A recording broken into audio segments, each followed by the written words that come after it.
Chers amis, bonjour et bienvenue dans notre tout premier épisode de Cépage à la loupe. Jean-Pascal, notre sommelier. Bonjour. Donc dans cette petite série, on va avoir à cœur de décrire, faire comme une sorte de petite fiche technique sur différents cépages, principalement les plus connus. Et aujourd'hui, on commence par Le Sauvignon. le Sauvignon, très bien. Alors Jean-Pascal, qu'est-ce que vous pouvez nous dire sur le Sauvignon? Où est-ce que vous le retrouvez? Où est-ce qu'on le retrouve principalement? Bien implanté dans le monde. En France, c'est là où il est le plus planté. D'accord.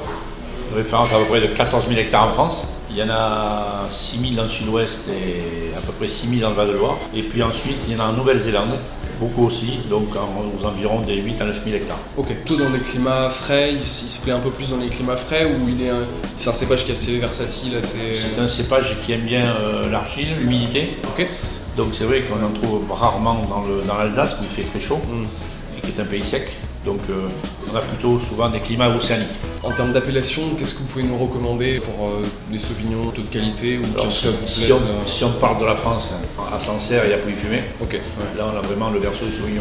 De préjugés ou de trucs un peu d'avis un peu populaires, comme par exemple le fait qu'il y ait des odeurs un peu de pipi de chat ou qu'il soit très exubérant. Ah oui.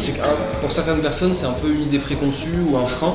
Non, c'est pas une idée préconçue, c'est le problème du Sauvignon. Le Sauvignon est un cépage que l'on récolte souvent trop tôt et quand il n'est pas mûr, eh bien, il sent le pipi de chat et il sent le pied de tomate verte. D'accord. Donc ça c'est plutôt un défaut, c'est pas une qualité. D'accord. Ça veut dire que beaucoup de Sauvignons sont vendangés trop tôt. Ok. Donc un bon sauvignon, normalement, on n'a pas ces arômes. Il n'a pas ce défaut-là, il n'a pas ce problème-là. Super, très très bien. Mais écoutez, maintenant on va passer à une dégustation, comme dit Jean-Pascal, donc d'entre-deux-mers, donc un sauvignon de notre région. Et puis on va essayer de vous dire un peu notre ressenti au niveau de la dégustation pour vous permettre peut-être de reconnaître un peu les caractéristiques un peu variétales de ce cépage Avec plaisir. lors de vos prochaines dégustations. On y va. Alors bien. peut-être quelques conseils pour déguster le vin dans Oui. de bonnes conditions. Bien sûr. Il y a 3 critères importants pour déguster, c'est l'œil, le nez et la bouche. Alors l'œil c'est bien sûr le visuel, donc aidez-vous d'une superficie blanche, neutre, ça c'est une bonne lumière. Et là qu'est-ce qu'on peut constater sur cette couleur?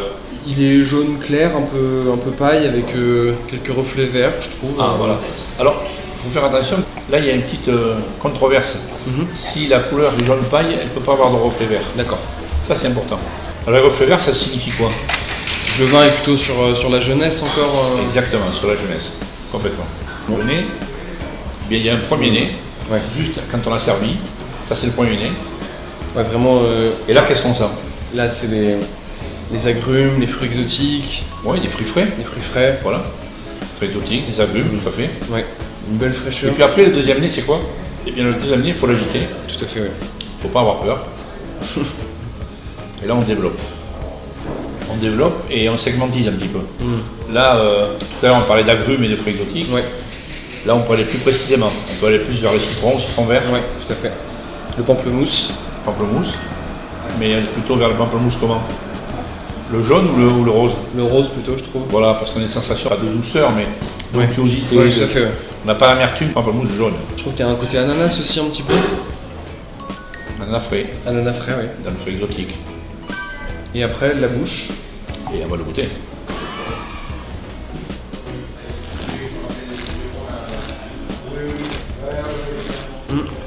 Et là, on ressort les arômes de fruits qu'on a eu tout à l'heure. Par contre, maintenant, on a la densité du vin. Il y a une chose importante. Là, on a dégusté, mais on n'a pas recraché. Donc, qu'est-ce qu'on a en sensation en première lieu? En première chose, qu'est-ce qu'on a qui nous ferait réagir tout de suite? Une acidité. C'est une fraîcheur, c'est pas une Fraîcheur. acidité. Il y a une fraîcheur, et ce qui est important, c'est que quand on a avalé, on salive. Ça, c'est la fraîcheur du vin. D'accord. Alors, une belle sensation de fruits, Ouais, tout à fait, ouais. très croquant. Ouais.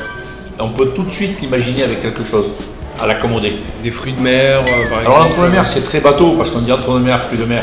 C'est vrai que c'est facile, ça marche. Ou des volailles, peut-être. Mais on peut, peut-être ça va manquer un peu de structure pour les volailles. Ouais.